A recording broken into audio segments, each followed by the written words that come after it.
Om Shanti. Good morning.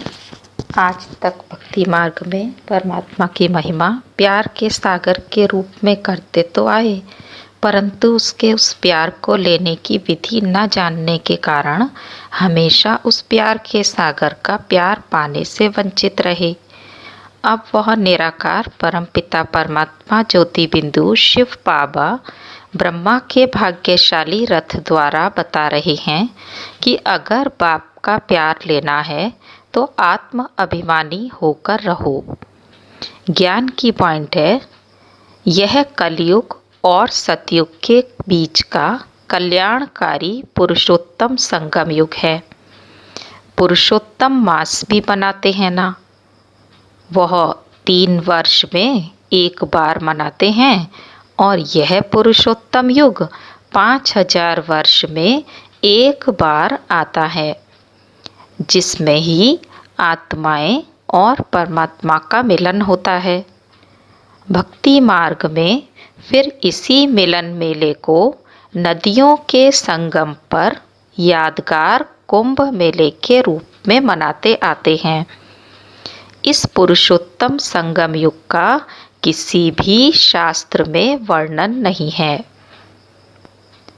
कई मनुष्य कृष्ण को गीता का भगवान मान लेते हैं, परंतु वह तो है सतयुग का फर्स्ट प्रिंस।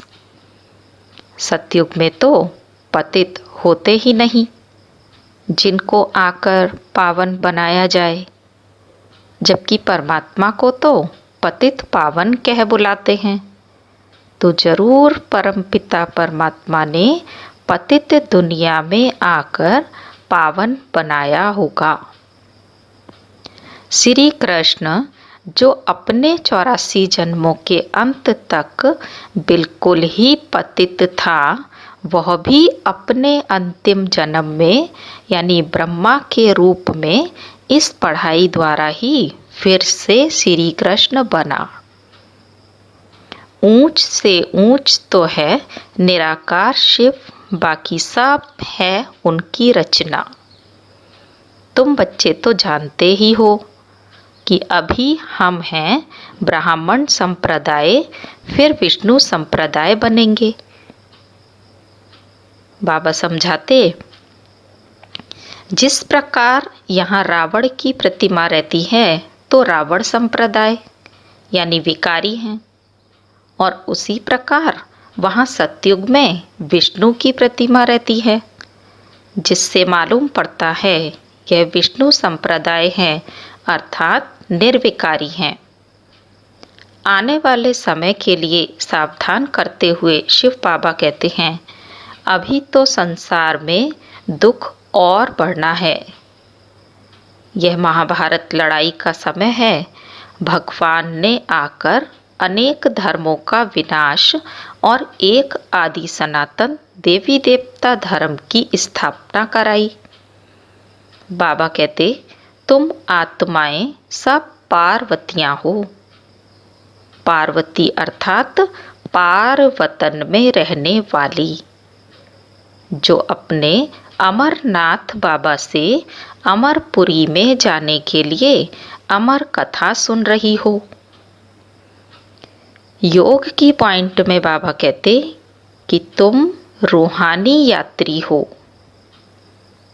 जिस्मानी यात्री तो तीर्थों की यात्रा कर फिर लौट आते हैं। तुम्हें तो अब इस मृत्युलोक में वापस नहीं आना है, क्योंकि तुम पुरुषार्थ ही नई दुनिया में आने के लिए कर रहे हो। बाबा आगे कहते कि अपने को आत्मा समझ मामेकम याद करो तो तुम्हारे विकर्म विनाश हो जाएंगे, और तुम वापस घर जाकर यानी शांति धाम जाकर फिर नई दुनिया अर्थात सतयुग में जन्म लेंगे।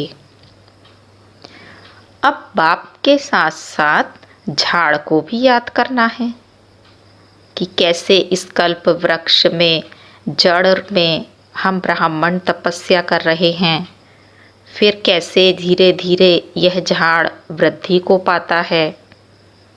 तो बाबा कहते कि तुम्हारा आदि सनातन देवी देवता धर्म है मुख्य, फिर उनसे 3 धर्म निकलते हैं जिनसे ही फिर वृद्धि होती है।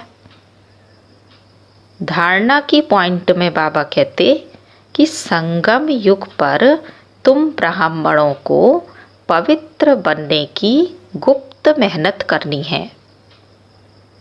तुम ब्रह्मा के बच्चे संगम पर भाई बहन हो, गंदी दृष्टि भाई बहन की रह नहीं सकती। फरिश्ता बनना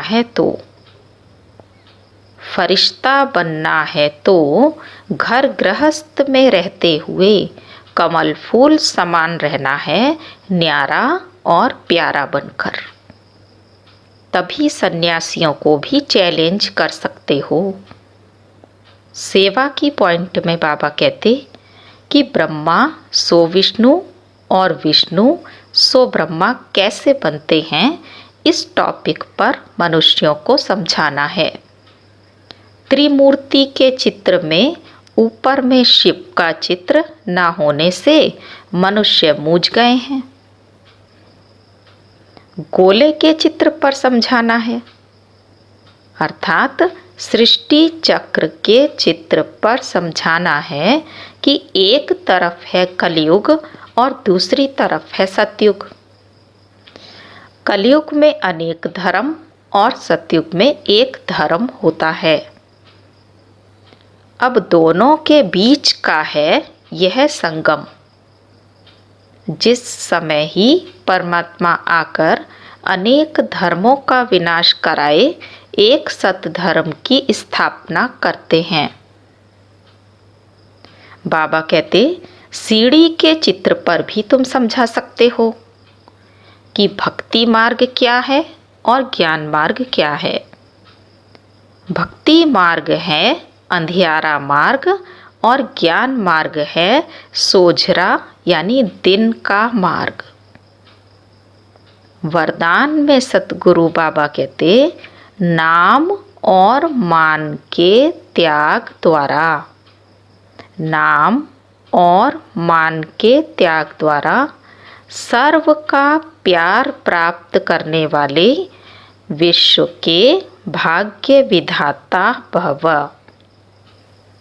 नाम और मान के त्याग द्वारा सर्व का प्यार प्राप्त करने वाले विश्व के भाग्य विधाता भव।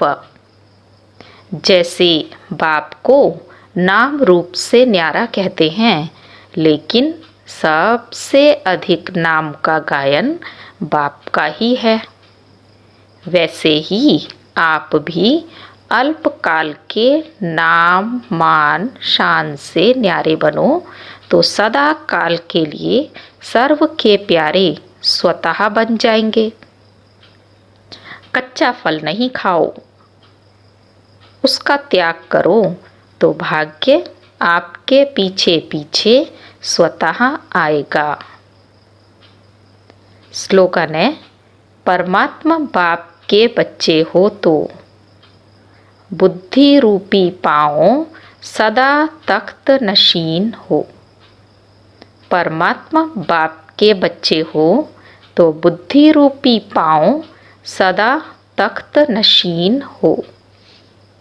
ओम शांति, ओम शांति, ओम शांति।